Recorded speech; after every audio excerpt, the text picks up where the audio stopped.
O level maths workshop එකත් එක්ක එකතු වෙනවට සුබ දවසක් ප්‍රාර්ථනා කරනවා. අද අපි පටන් ගන්නවා ලඝු ගණක කියන පාඩම.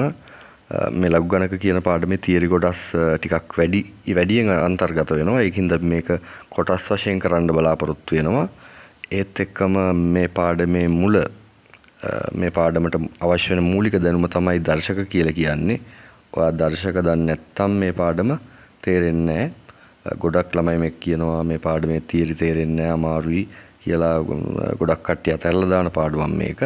හැබැයි මේක බොහොම සරලව ඔයාට හොඳට වදින්න උගන්වනවා. ඒ ඔයා දර්ශක දන්න ඕනම් දර්ශක මතක නම් විතරයි. නැත්තම් කොහොම ඉගෙනුවත් මේක තේරෙන්නේ නැහැ. තියරි කොටස් හරියටම යාන්ත්‍රිකව ගණන් හදන්න වෙන්නේ. ඒකින්ද දර්ශක පොඩ්ඩක් හරි වර්ෂයක් තියෙනවා නම් පල්ලෙහා ඩිස්ක්‍රිප්ෂන් එකේ දානවා අපි දර්ශක වලට කරලා තියෙන වීඩියෝ එක. ඒක බලලා මෙතනට එන්න කියලා කියනවා. මොකද ඔයාට මේ දැන් පල්ලෙහා බැලුවොත් මේ පුනරීක්ෂණ අභ්‍යාසය කියන එකේ මේ පුනරීක්ෂණය කරන්න කියලා ඔයාට තියෙන්නේ මොනවද? මේ ටික දර්ශක වලට අදාළ ටික. මේ දර්ශක තියරි කොටස් නැතුව ඔයාට ලඝු ගණක තේරුම් ගන්න බෑ. ඒකයි මේ මෙතන පුනරීක්ෂණයට මේ දර්ශක ගණන් ටික දාලා ඊට පස්සේ ලඝු ගණක පටන් ගන්නෙ. ඒත් එක්කම මම මේකේ තියරි කොටස් තමයි සාකච්ඡා කරගෙන යන්නේ. මේකට අදාළව හොඳ ගණන් සෙට් එකක් කරලා තියෙනවා අපේ බුද්ධිකිරෝෂ කොරණායි බුද්ධිකිරෝෂ ලංකාවේ නම්බර් 1 ටාගට් දෙනස. ඒ වීඩියෝ එකත් මම දානවා ඩිස්ක්‍රිප්ෂන් එකේ ඒකත් බලන්න කියලා කියනවා ඔයාට. හරි අපි එහෙනම් පටන් ගමු ලඝු ගණක වලට අදාළ කොටස. මම මෙතන දර්ශක කතා කරන්න බලාපොරොත්තු වෙන්නේ නැහැ. නමුත් මෙතන පාඩමේ දීලා තියෙන ආරම්භය ගන්නවා. මොකද දර්ශක වලින් තොර ලඝු ගණක ගැන අපිට කතා කරන්න බෑ. දර්ශක තමයි මුල වෙන්නේ. හරි. එහෙනම් මෙතන මුල මතක් කරලා තියෙනවා ඔයාට මම ලොකු කරලා පෙන්නන්නම්. මොකද්ද මතක් කරලා තියෙන්නේ? මෙන්න මෙහෙම 3 වැඩි කිරීම 3 වැඩි කිරීම 3 තුන් පාරක් 3ෙන්ම වැඩි වෙලා තියෙනවා නම් ඒක අපිට කියන්න පුළුවන් මෙන්න මේ ආකාරයෙන් 3 තුන්වෙනි බලයේ විදිහට අපිට ඕක කියන්න පුළුවන්. එතකොට මෙන්න මේකේ මේක අපිට මෙන්න මෙහෙමත් කියන්න පුළුවන්. කොහොමද මේක අපිට විස්තර කරලා කියන්න පුළුවන්. මේක පාදය කියලා කියන්න පුළුවන්. මෙන්න මේ 3ට කියලා කියන්න පුළුවන් දර්ශකය කියලා. ඒත් එක්කම මේ දෙක එකට ගත්තාම මේ දෙකම එකට කොහොමද කියවන්නේ කියලා ඇහුවොත් ඔයාලට කියන්න වෙන්නේ මොකද්ද? 3 තුන්වෙනි බලය කියලා. 3 තුන්වෙනි බලය. එහෙනම් දැන් මේ තියෙන්නේ 3 තුන්වෙනි බලය සමානයි 27 කියලා. එතකොට 27 කියලා කියන්නේ මොකද්ද? 27 කියලා කියන්නේ 3 තුන්වෙනි බලයේ අගය. ඒක සංඛ්‍යාවක්. හරි. ඔන්න මූලික කතන්දරේ ඔයා පළවෙනියට දැනගෙන ඉන්න ඕනේ. ඒක තමයි මුලම කතන්දරේ. හරි. මේක කියනවා දැන් මේ අගයක් ප්‍රකාශ කරලා තියෙන්නේ මෙතන. මෙතන මේ 27 කියන අගය ප්‍රකාශ කරලා තියෙනවා දර්ශක ආකාරයෙන්. නැත්තම් 3 බලයක් විදිහට. ඔන්න ඕකම කියන්න පුළුවන් තව විදිහක් තියෙනවා. මොකද්ද ඒ විදිය? ඒ විදිය බලමු අපි. මෙතන තමයි මුල වෙන්නේ පාඩමේ. දැන් ඕක අපිට මෙන්න මෙහෙමත් කියන්න පුළුවන්. කොහොමද දන්නවද? දර්ශකයක මම ලියලා ඉන්නම්කෝ ඉස්සල්ලා. 3 තුන්වෙනි බලය සමානයි 27යි කියලානේ තිබ්බේ. දැන් ඔතන කියන්නේ යම් පාදයක යම් බලයක් වෙන අගය මොකද්ද? යම් පාදයක යම් දර්ශකයකට අගය මොකද්ද කියන එක. ඕකම කියන්න පුළුවන් තව විදිහක් තියෙනවා. තව ආකාරයක් තියෙනවා. ඒක තමයි මේ අපිට කියන්න පුළුවන් ලඝු පාදය දානවා මෙන්න මෙතනින්. පාදය මෙතනින් දානවා.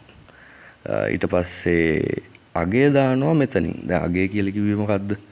අගය කියලා කිව්වේ මේ 27නේ. හරි.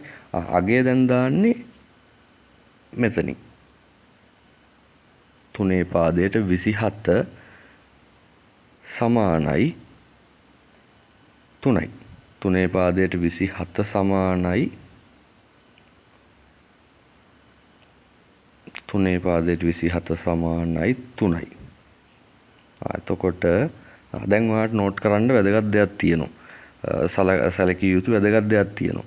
දැන් මම මුල පාඩමේ පටන් ගන්නකොටම කියලා කිව්වා ලඝු ගණක කියලා කියන්නේ වෙන මොකුත් නෙමෙයි දර්ශකම තමයි කියලා. දැන් මෙන්න මේකෙන් ඔයා තේරුම් ගන්නකෝ. දැන් මේ වම්පස දැන් මෙන්න තියෙනවා සමාන ලකුණ. මේ සමාන ලකුණෙන් වම්පසනේ ලඝු ගණක කොටස තියෙන්නේ. වම්පස තියෙන කොටසනේ ලඝු ගණක. ඒ කියන්නේ මම ඔයාලට ඇඳලා පෙන්නුවොත් මෙන්න මේක තමයි ලඝු ගණක කොටස නේද? දැන් මේ ලඝු ගණක කොටස සමාන වෙලා තියෙන්නේ මොකටද? සමාන වෙලා තියෙන්නේ මෙන්න මේ 3 කියන්නේ මොකද්ද? 3 කියන්නේ මෙයාගේ දර්ශකයනේ නේද? දැන් ඔයාලට එහෙනම් මෙතනින් පේනවා මේ ලඝු ගණක කියලා කියන්නේ වෙන මොකුත් නෙමෙයි දර්ශකයක් කියලා. දැන් මෙතනින් කියන්නේ 3 3වෙනි බලයේ අගය 27යි කියලා. මෙතනින් දැන් මේ ලඝු ගණක වලට අදාළ කොටස අපි කතා කරොත් මේක කතා කරොත් කියන්නේ ලඝු ගණක වලින් තව මෙන්න මෙහෙමත් කියන්න පුළුවන්. අපිට ලඝු ගණක වලින් අහන්නේ ප්‍රශ්නයක් කියලා කියන්න පුළුවන්. මොකක්ද අහන ප්‍රශ්නේ? 3 කීවෙනි බලයද 27 වෙන්නේ? අන්න ඒ ප්‍රශ්නේ තමයි අහන්නේ. යම් පාදයකට යම් අගයක් වීමට අවශ්‍ය කරන බලය නැත්තම් දර්ශකය මොකක්ද කියන ප්‍රශ්නේ තමයි ලඝු ගණකයකින් කතා කරන්නේ. එතකොට ඒක සමාන වෙන්නේ අනිවාර්යයෙන්ම දර්ශකයකට නැත්තම් බලයකට කියන එකේ සැකයක් නැහැ නේද? ඇයි අහන්නෙම බලය මොකද්ද? දර්ශකය මොකද්ද? මොකටද? යම් පාදයකට යම් අගයක් ලබා ගන්න. මෙතන උදාහරණයට අනුව කතා කරොත් 3 කියන පාදයට 27 කියන අගය ලබා ගන්න. 27 කියන අගයටපත් වෙන්න අවශ්‍ය දර්ශකය මොකද්ද? 3යි. 3 3 වෙනි 3 වරක් 3 9 9 වරක් 3 27යි. හරි. අපි තව උදාහරණයකින් මේක කතා කරමු. පොතේ තිබ්බ උදාහරණයෙන් මම ආරම්භය ලබා ගත්තේ. උනාට මට හිතුණා 3 3වෙනි බලය කියනකොට 3 දෙකක් එනවාට පොඩ්ඩක් පැටලෙයිද දන්නේ නැහැ කියලා. ඒකින්ද මම මෙන්න මෙහෙම උදාහරණයක් දෙන්නම්. අපි කියමුකෝ 2 3වෙනි බලය කියලා. එතකොට පැටලෙන්නේ නැහනේ. 2 3වෙනි බලය. 2 3වෙනි බලය සමානයි කීයද? 2 3වෙනි බලය කියන්නේ මොකද්ද? 2 දෙකෙන්ම 3 පාරක් වැඩි කළාමනේ. ඒ කියන්නේ 2 වැඩි කිරීම 2 වැඩි කිරීම 2 නේ. 2 වරක් 2 4යි 4 වරක් 2 8යි. එහෙනම් 2 3වෙනි බලය කියලා කියන්නේ 8. මේක හැබැයි මම වෙන පාට පෑනකින් ලිව්වා නම් ඔයාලට තවත් පැහැදිලි වෙයි කියලා හිතනවා. ඒකින්ද මම මෙහෙම ලියන්නම්කෝ. 2 ඔය පාටෙන් දාමු අපි 3වෙනි බලයනේ අපිට වැදගත් කතාව. එහෙනම් ඒක දැම්ම රතු පාටින් 2 3වෙනි බලය සමානයි 2 3වෙනි බලය සමානයි කීයද? 8 වෙන්නේ. 2 වරක් 2 4යි 4 වරක් 2 8යි. එතකොට 2 කියලා කියන්නේ පාදේ, 3 කියලා කියන්නේ බලය, 8 කියලා කියන්නේ අගය. මේක දැන් අපි ලියමුකෝ ලඝු වලට ලියමුකෝ. එතකොට මේකම තමයි අපි මේ ලියන්නේ. හරිද? මේක අපි මැත්ස් වල පාවිච්චි කරන සිම්බල් එකක්. මේක දැනට ඔයා පාවිච්චි කරලා නැහැ. මේක මට හරියට ලියුණෙත් නෑ ඇත්තටම. මෙන්න මෙහෙම කියමුකෝ. ඔන්න ඔය වගේ සිම්බල් එකක්. මේකෙන් කියන්නේ දෙපැත්තම සමානයි. දැන් මේක ලඝු වලින් ලියන්නේ කොහොමද? ලඝු කියලා කියන්නේ දර්ශකයක් කියලා කිව්වා. යම් පාදයකට යම් අගයක් ලබා ගන්න. එහෙනම් අපි ලියමු ලඝු වලින් දැන් මේක. ඔන්න ලියනවා ලඝු කියන එකම තමයි log කියලා මෙතන දාලා තියෙන්නේ. පාදේ එන්නේ හැම වෙලාවෙම දැන් පාදේනේ අපි අතන කළු පාටෙන් දාලා තියෙන්නේ. ඔන්න මම දානවා මේකේ පාදෙත් කළු පාටෙන්. ඔන්න 2 පාදේ. දැන් ඔයා මතක තියාගන්නකෝ log කියලා. දැන් පාදේ නම් පල්ලෙහානේ තියෙන්නේ. එහෙනම් log වලට පල්ලෙහෙන් මෙතන එනවා කියලා මතක තියාගන්න පාදේ හින්දා. හරි? මතක තියාගන්න විදිහක්. එතකොට ලඝු වලින් මොකක්ද අහනවයි කියෝ ප්‍රශ්නේ? යම් පාදයකට යම් අගයක් ලබා ගන්න. යම් අගයක්. අන්න අගය මෙතන තියෙන්නේ 8නේ. 2 3වෙනි බලයේ අගය උනේ 8නේ. එහෙනම් අගය මොකද්ද? 8. log 2 පාදයට 8. log 2 පාදයට 8 සමානයි යම් පාදයකට මොකද්ද පාදය 2 යම් අගයක් ලබා ගන්න. මොකද්ද ලබා ගන්න අවශ්‍ය අගය? 8. 2 පාදයට 8 වෙන්න අවශ්‍ය බලය මොකද්ද? දර්ශකය මොකද්ද කියන එක තමයි අහන්නේ. එහෙනම් දැන් මෙතන අපි ඉස්සල්ලා කතා කරේ 3වෙනි බලය තමයි 2 3වෙනි බලය තමයි 8 වෙන්නේ කියන එක. එහෙනම් අවශ්‍ය දර්ශකය මොකද්ද? අවශ්‍ය දර්ශකය තමයි 3. එහෙනම් දැන් මේ උදාහරණයේදීත් ඔයාලට පැහැදිලි වෙන්න ඇති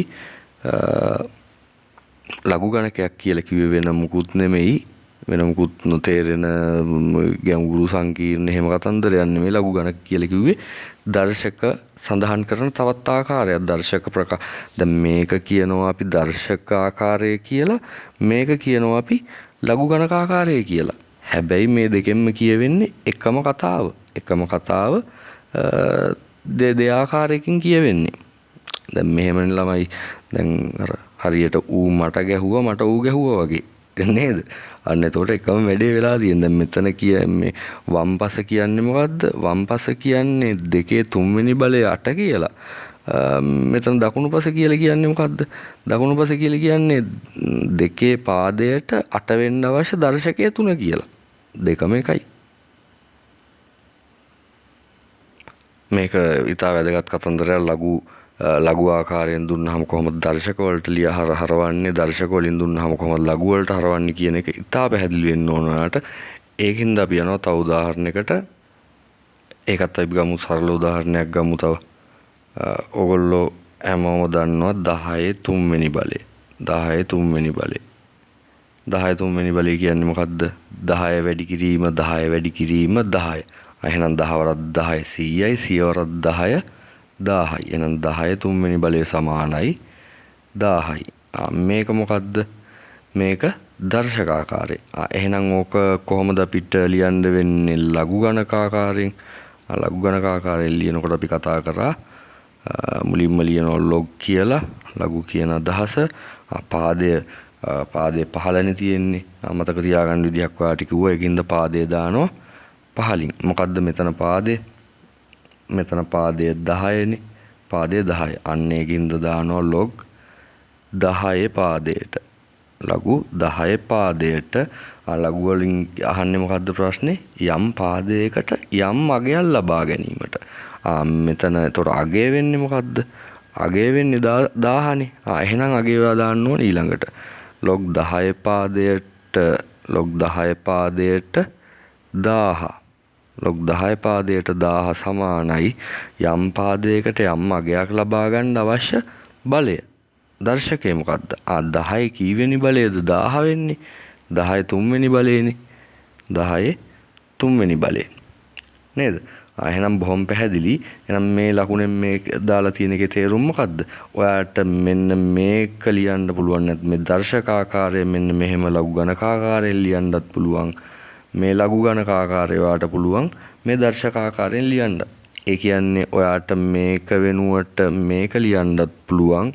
එහෙම නැත්නම් යම් තැනක මේක තියෙනවා නම් ඔයාලට අවශ්‍ය ඕනම කාරණයකදී මේ විදිහට දර්ශක ආකාරයෙන් ලියන්නත් පුළුවන්. දෙපැත්තටම පුළුවන්.